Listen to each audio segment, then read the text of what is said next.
क्या बात है यार, तू आज बहुत खुश लग रहा है। गांव से रिश्तेदार आ रहे हैं यार सर्कस देखने के लिए। सर्कस? वहाँ सर्कस नहीं लगता है क्या? अबे गांव से आ रहे हैं, गांव में कभी सर्कस लगता है क्या? तू पहले रुकी 20 टिकट बुक कर देना। अरे अरविंद, हाँ? तेरे घर वाले आ गए। अभी गए? हाँ। हे चाचा, कैसे अच्छा हूँ बेटा, कैसा है तू? सफर कैसा था? आजा। अरे दादी को भी लेकर आ बेटा। गए। बेटा कैसी हो तुम? चाची ठीक हो ना? मैं ठीक हूँ बेटा। और चाचा कहीं जाना तो नहीं है ना? फिलहाल तो कहीं नहीं, यहीं तो रहेंगे। चलिए पहले सर्कस देख लेते नहीं, हैं। मुझे नहीं देखना, अपना घर ही एक सर्कस है, इनको लेकर जाओ। देखिए चाची कितनी मोटी हो गई, पहलवान जैसी लग रही चल है। हट, नजर मत लगा मुझे। गौरी पढ़ाई कर रही हो ना? कौन सी क्लास में हो? 10वीं में। 10वीं में? हमारी पूछे जा रहा है तू कैसा है? अरे दादी मैं ठीक हूँ। काहे का ठीक अपनी हालत को देख। कहाँ देख रहा तू? कुछ चलो, नहीं चले। बेटा, घर से मैं मिठाई लाई हूँ, लो। घर चलाई हो? बेल बज गई। अरे मेकअप कैसे होता है? किसको किसको देखना है? मुझे चलो, हाँ, जाओ, चलो जाओ, चलो चलो जाओ। आप लोग अंदर बैठिए।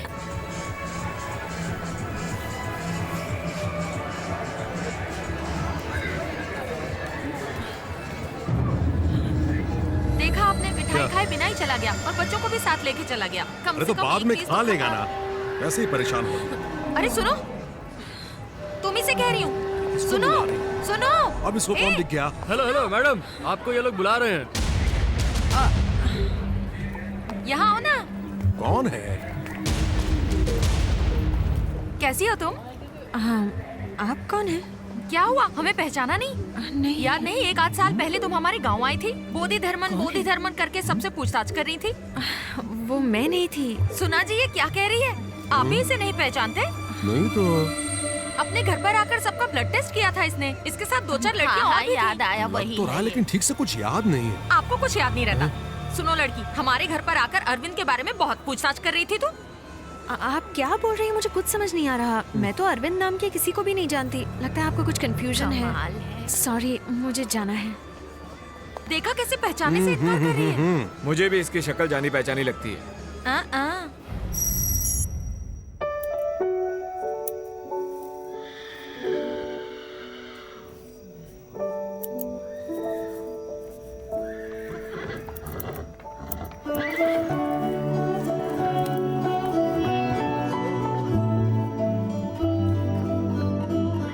कल ये गिफ्ट देते ही वो जरूर मान जाएगी। आई लव यू लिख ही देता हूँ। I love you.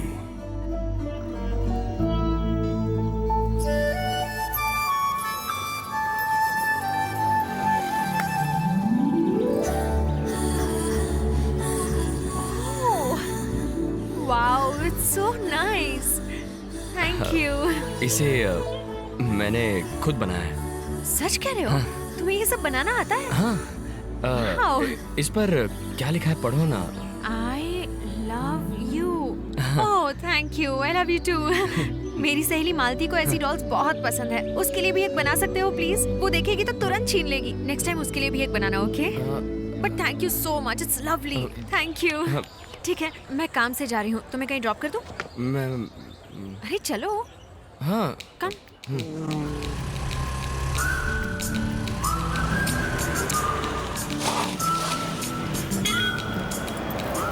एक मिनट। हाँ,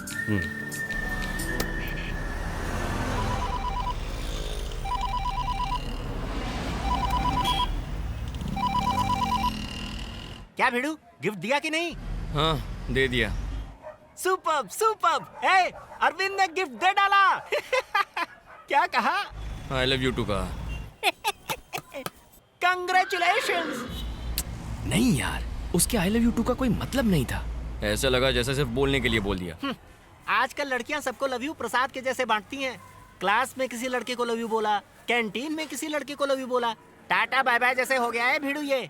सिचुएशन कुछ अजीब होती जा रही है। अभी मैं एटीएम में खड़ी हूँ, वो बाहर खड़ा है। उसने मुझे एक गिफ्ट दिया, उस पर आई लव यू लिखा है। मैंने तब तो कुछ भी बोलकर मैनेज कर लिया, पर अब क्या करूँ? संभालना, हाँ, उसको दिमाग से हैंडल करना। बस ये याद रखो, हमारे लिए वो जरूरी है। केयरफुली हैंडल करना। और कह रही थी कि उसके दोस्त के लिए भी एक बना कर दूं। I'll call you later. वो आ गई, रखता हूँ। चलो चलते हैं।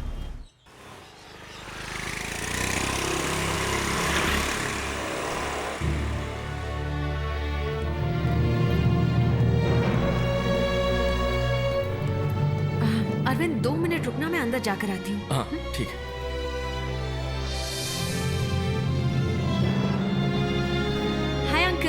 आओ बेटी सुधा, मैं तुम्हारा ही इंतजार कर रहा था। ओके। बुक लेकर आई हो? हाँ लाई हूँ। तुम्हारी रिसर्च कहाँ तक पहुंची? वो तो 4 महीने पहले ही खत्म हो चुकी थी। अभी चाइना और यूएस को थीसिस भेजी है और यहाँ भी परमिशन के लिए अप्लाई किया है। अच्छा। आपने मेरे लिए बहुत रिस्क लिया है अंकल। हाँ बेटा, रिस्क तो था, लेकिन ये जरूरी भी तो था।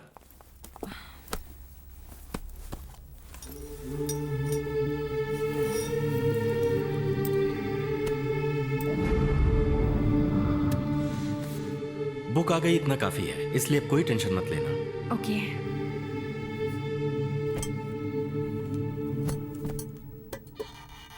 तुमने उस लड़के को बता दिया ना?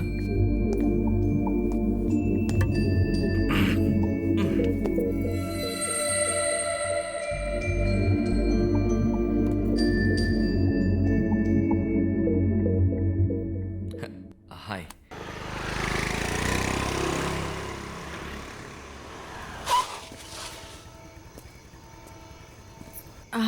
क्या तुम कल सुबह 10 बजे फ्री रहोगे? तुमसे कुछ बात करनी है। हाँ, जैसा तुम कहो। मुझे भी कुछ बात करनी है। लगता है हम दोनों एक ही बात करने वाले हैं। Okay, bye.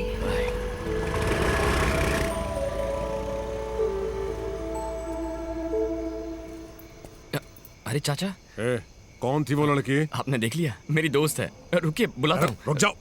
कब से जानते हो तुम उसको? यही कोई 2-2.5 महीने से। सिर्फ 2-2.5 महीने से? वो तुम्हें 1.5 साल से खोज रही है, जानते हो? नहीं, आप भी ना। एक रिसर्च के लिए उसे बंदर की जरूरत थी, तभी मुलाकात हुई थी। उसे बंदर की कोई जरूरत नहीं है, तुम्हारी जरूरत है। 1.5 साल पहले हमारे गांव में आकर बोधि धर्मन के वंश के कौन कौन है पूछकर हम सबका ब्लड टेस्ट किया था। बोधि धर्मन और तुम्हारी फोटो को एक साथ रखकर तुम्हारा नाम क्या है, तुम कहाँ काम करते हो, ये सब पूछा था उसने। उसके बाद मैंने उसको दोबारा यहाँ देखा। हमें नहीं पहचानने का नाटक कर रही थी। वो बोली कि तुमको भी नहीं जानती। तुम्हारी चाची ने उसको पहचान लिया था और मुझे भी शक हुआ था। अभी देखा तो तुमको बाइक पर छोड़कर गई।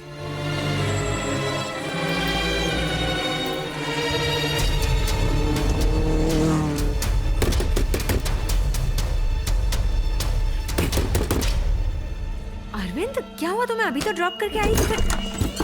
कौन हो तुम? 1.5 साल से मुझे फॉलो क्यों कर रही हो? बताओ। अरविंद, आखिर तुम मुझसे चाहती क्या हो? हाँ?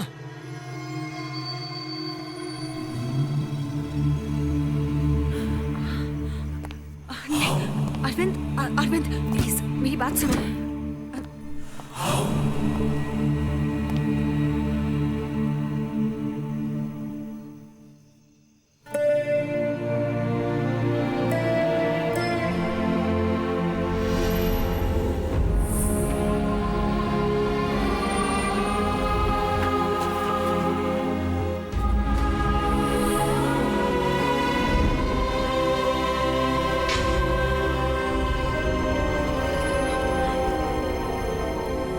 तो सब कुछ प्लान था।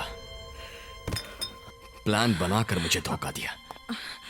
अरविंद, मैं इसी बारे में तुमसे कल बात करने वाली थी। मैं एक रिसर्च कर रही हूँ। पागल था मैं तुम पर विश्वास किया। ये तेरे पीछे क्यों पड़ी है, सबने पूछा मुझसे, लेकिन मेरे भेजे में बात घुसी ही नहीं। झूठ झूठ बस झूठ बोलती रही। मेरे जीते जी मेरा पोस्टमार्टम कर दिया। मैं तुम्हें सब कुछ पहले ही बताने वाली थी। क्या बताने वाली थी? ये चूहा, ये खरगोश, इन पर भी रिसर्च करती हो? देखो, मैं तुम्हें सब कुछ समझाना चाहती थी, लेकिन तुम तो ये सोचने लगी कि मैं तुमसे प्यार करती हूँ। अगर मैं तुमसे कह देती कि मैं तुमसे प्यार नहीं करती तो तुम रिसर्च के लिए कभी राजी नहीं होते। इसी डर से मैंने तुम्हें अब तक कुछ नहीं बताया। सिर्फ थोड़ा सा हंस खेल लेने से प्यार नहीं हो जाता अरविंद। बकवास बंद करो। तुम मुझे ढूंढते हुए आई थी। अपना काम निकालने के लिए कुछ भी कर देती, किसी भी हद तक गिर जाती। बस करो अरविंद, तुम किसी और मतलब से ये बात बोल रहे हो। हाँ, मैं उसी मतलब से बोल रहा हूँ। लड़कियों से ना मिलना ये तुम्हारी गलती है, क्योंकि तुम्हारी परवरिश हाथी, ऊंट जैसे जानवरों के बीच ही हुई है। उस पे एक लड़की ने हंसकर बात कर ली तो प्यार हो गया। हाँ सुधा, प्यार हो गया मुझे। माना कि मैं जानवरों के बीच रहा, पर उन्होंने कभी झूठ नहीं कहा, प्यार का नाटक नहीं किया जैसा तुमने किया। पता है तुम्हें, उन जानवरों से प्यार करना गलत नहीं था, पर तुमसे प्यार करके गलती कर दी, है ना? सही कहा। प्यार के अलावा तुम्हें पता भी क्या है? भाड़ में जाओ तुम और तुम्हारा प्यार।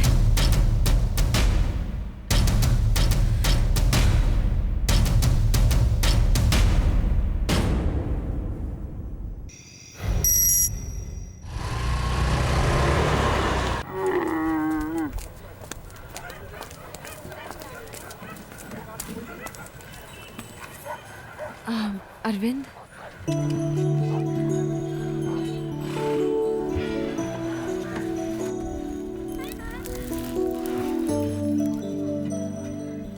मेरा पीछा नहीं छोड़ोगी? नहीं छोड़ सकती। सुनिए, ये बहुत उदास है।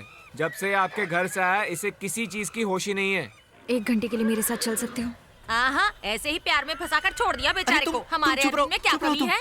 बस अब चुप हो जाओ। प्लीज सिर्फ 1 घंटे के लिए चलो मेरे साथ। ए अरविंद, तुझे जाना चाहिए। आप गाड़ी के पास जाइए, मैं इसे भेजता हूँ।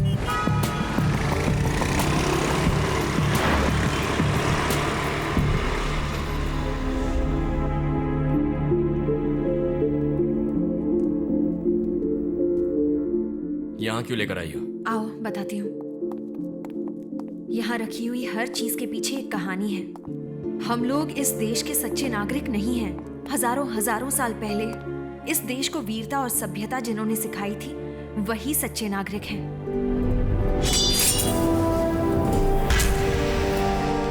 ये म्यूजियम नहीं है अरविंद, इस देश के सच्चे नागरिकों की समाधि है। अगर मैं कहूँ कि आज की मॉडर्न साइंस की विद्या से वो लोग 500 साल आगे थे तो तुम विश्वास करोगे? साइंटिस्ट ने स्पेस रिसर्च से ये बताया है कि 9 ग्रह हैं। वो टेलीस्कोप से देखकर बता रहे हैं। लेकिन हमारे इस देश में आज से हजारों साल पहले लोग मंदिरों में 9 ग्रहों की पूजा करते थे। कैसे? धरती का रेडियस 1500 साल पहले आर्यभट्ट ने कैसे बताया था?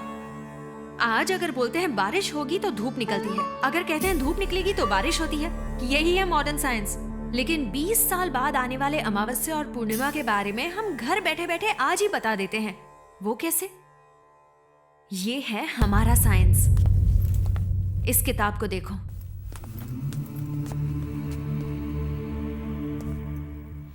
इस किताब का और मेरा कोई संबंध नहीं है, लेकिन तुम्हारा इस किताब के साथ संबंध है।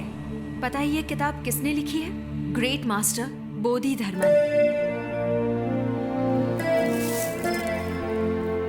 एक भारतवासी, उन्हें दूसरा बुद्ध मानते थे।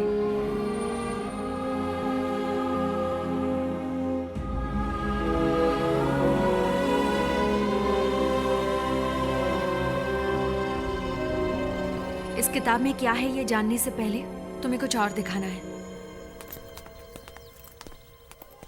रो मत बेटा, खाना खा लो। इन बच्चों को देखो, इन सबको कैंसर है। 7-8 साल के बच्चों को कैंसर हो गया। इनकी क्या गलती हो सकती है? इतनी सी उम्र में इन्होंने ऐसा कोई नशा भी नहीं किया कि इन्हें कैंसर हो जाए।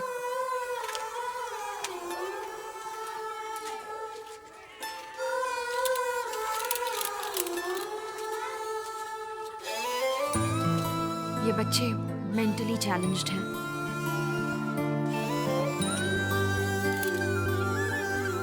दूसरे सभी बच्चे खुशी से स्कूल जाते हैं, पर सिर्फ ये जीने के लिए संघर्ष कर रहे हैं। क्या वजह हो सकती है इसकी?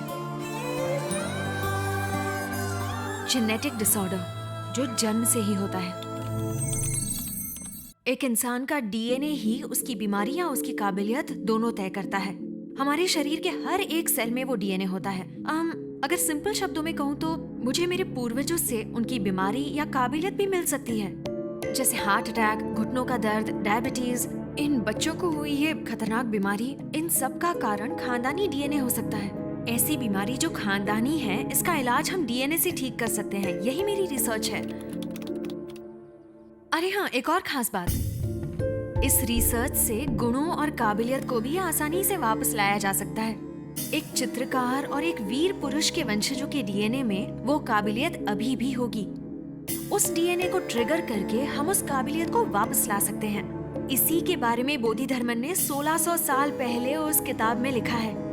1600 साल पहले लिखी किताब में डीएनए रिसर्च के बारे में लिखा है? पता है, इन सबको हमें भगवान नहीं मानकर एक साइंटिस्ट मानना चाहिए।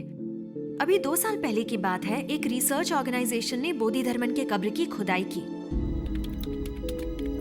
ये देखो, कब्र से मिले बोधि धर्मन के स्केलेटन, बाल और दांतों से रिसर्चर्स को उनके डीएनए का सैंपल मिला।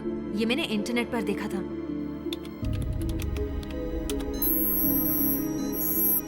ये है बोधि धर्मन का डीएनए।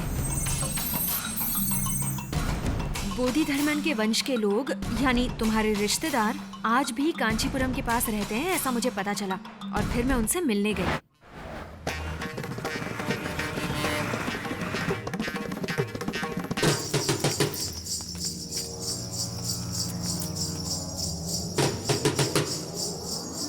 बोधि धर्मन का डीएनए पैटर्न तुम्हारे किसी रिश्तेदार से मैच करेगा, ये सोचकर मैंने उन सब का ब्लड टेस्ट किया।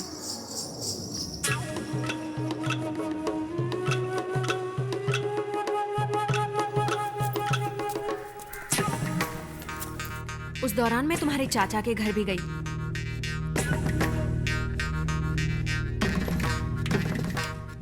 पर वहां कुछ देखकर मैं हैरान हो गई। दीवार पर लगी तुम्हारी फोटो बिल्कुल बोधि धर्मन जैसी लग रही थी।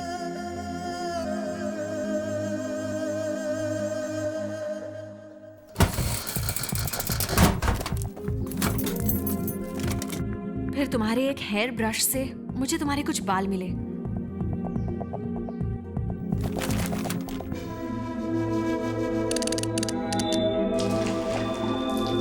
जैसा मैंने सोचा था, तुम्हारा डीएनए पैटर्न बोधि धर्मन के डीएनए पैटर्न से 83% मैच हो रहा था। बस तभी से मैं तुम्हें ढूंढने लगी।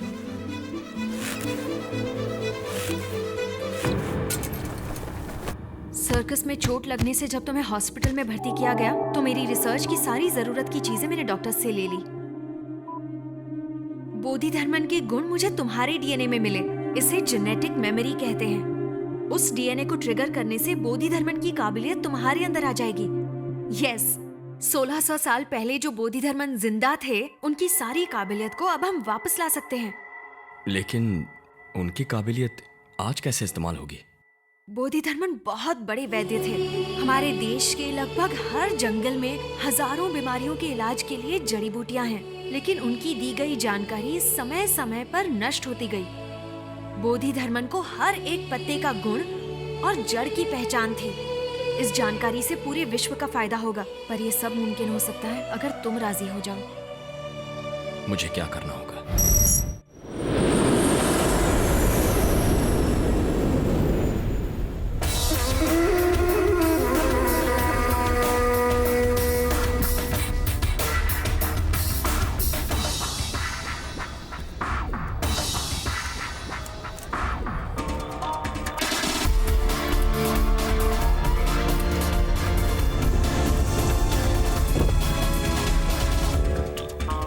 Welcome sir.